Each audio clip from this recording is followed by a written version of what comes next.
आज हम पढ़ेंगे एक संस्मरण श्रीकांत शर्मा की कलम से। यह संस्मरण लिखा है श्रीकांत शर्मा जी ने। तो डॉक्टर अब्दुल कलाम ने म्यूजियम में सुनाई गिलहरी की कहानी।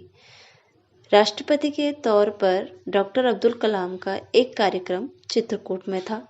उन्हें चित्रकूट से कुछ दूर एक पिछड़े गांव के किसानों के साथ भोजन करना था।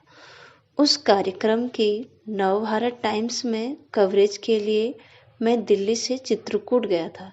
ऐसा कौन बोलते हैं? श्रीकांत शर्मा जी बोलते हैं कि मैं जो है नवभारत टाइम्स की तरफ से कवरेज के लिए जो है दिल्ली से चित्रकूट गया था। राष्ट्रपति डॉक्टर अब्दुल कलाम ने किसानों के साथ जमीन पर बैठकर वहाँ क्या किया? भोजन किया। भोजन के उपरांत खेतों में खड़े रहकर ही काफी देर तक किसानों से वे बड़ी आत्मीयता से बातें कर रहे थे। वह किसानों से इस प्रकार बात कर रहे थे कि उन्हें देखकर महसूस हो रहा था जैसे वे 329 एकड़ में फैले इस भव्य राष्ट्रपति भवन, जो राष्ट्रपति भवन कितने एकड़ में फैला है? 329 एकड़ में। तो उसमें नहीं बल्कि वे कहाँ हैं? वे उन्हीं गरीब किसानों की झोपड़ी में उनके साथ रहते हों। उनकी कवरेज के लिए वहां मेरे अतिरिक्त कोई नहीं था। प्रोटोकॉल से हटकर राष्ट्रपति ने किसानों के कंधों पर हाथ रखकर उनके दुख दर्द सुने। राष्ट्रपति से बातें करते हुए एक दो किसानों की आंखें तो गीली हो गई, यानी वो रोने लगे। राष्ट्रपति लौटने लगे तो उन्हें जानकारी मिली कि चित्रकूट में एक ऐसा म्यूजियम बनाया गया है जिसमें बड़े बड़े चित्रों के माध्यम से रामायण की संपूर्ण कथा बताई गई है। म्यूजियम के बारे में जानकर उनके मन में उत्सुकता जाग उठी। मुझे पता लगा कि राष्ट्रपति चित्रकूट का वह म्यूजियम देखने जा रहे हैं, तो मैं भी वहां पहुंच गया। मैं म्यूजियम के गेट पर खड़ा था कि गाड़ियों का काफिला आया। डॉक्टर अब्दुल कलाम गाड़ी से उतरकर म्यूजियम के गेट की ओर बढ़े जहां मैं खड़ा था। मैंने हाथ जोड़कर नमस्कार किया तो डॉक्टर अब्दुल कलाम ने मुझसे हाथ मिलाने के लिए अपना हाथ आगे बढ़ा दिया। डॉक्टर अब्दुल कलाम का हाथ मेरे हाथ में ही था कि राष्ट्रपति के मीडिया प्रभारी एस.एम. खान वहां पहुंच गए। उन्होंने उनसे मेरा परिचय कराया।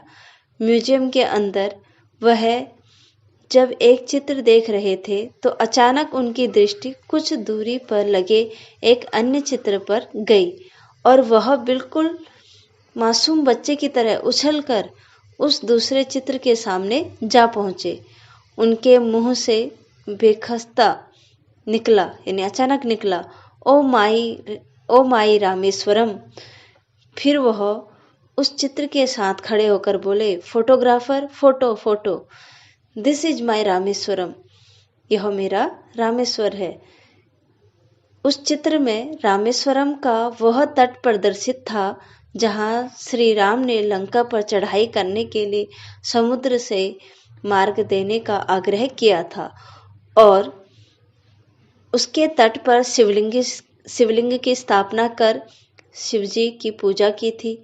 फोटो सेशन के बाद उन्होंने वहां मौजूद लोगों को वाल्मीकि रामायण के उस प्रसंग को बड़े उत्साह से सुनाया जिसमें नन्ही सी गिलहरी ने अपनी पूंछ गीली कर समुद्र का जल सुखाने का प्रयास किया था।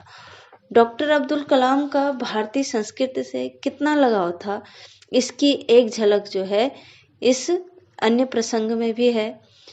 राष्ट्रपति भवन में उनके एक सुरक्षा अधिकारी दिल्ली पुलिस के डीसीपी ब्रिजेश कुमार सिंह एक दिन एक कमरे से दूसरे कमरे में जाते हुए उनके पीछे चल रहे थे। अचानक डॉक्टर अब्दुल कलाम रुके और पीछे मुड़कर ब्रिजेश सिंह से पूछा, विश्वामित्र के बारे में जानते हैं क्या आप? ब्रिजेश सिंह राष्ट्रपति द्वारा अचानक पूछे गए प्रश्न पर अचकचा गए। फिर जैसे कुछ बोलने को हुए तो राष्ट्रपति ने उनसे पूछा, क्या आप विश्वामित्र पर मुझे एक नोट बनाकर देंगे? राष्ट्रपति जी का आदेश था। ब्रजेश कुमार सिंह आदेश पूरा करने में जुट गए। लगभग 6 महीने बाद डॉक्टर अब्दुल कलाम को याद आया तो उन्होंने B.K. सिंह से उस बारे में पूछा। सुरक्षा अधिकारी ने अपने कक्ष से लाकर अपनी डायरी राष्ट्रपति कलाम के समक्ष रख दी। उस डायरी में संक्षिप्त टिप्पणी नहीं थी, पूरी डायरी भरी हुई थी। डॉक्टर अब्दुल कलाम ने उन्हें उस डायरी की सामग्री को प्रकाशित कराने का परामर्श दिया। बाद में वह डायरी ज्ञानपीठ ने विश्वामित्र शीर्षक से प्रकाशित की। पुस्तक में विश्वामित्र के माध्यम से तत्कालीन भारतीय समाज को देखने की नई दृष्टि मिलती है। तो ये है हमारा एक संस्मरण जो श्रीकांत शर्मा जी ने लिखा था। आज के लिए इतना ही। धन्यवाद।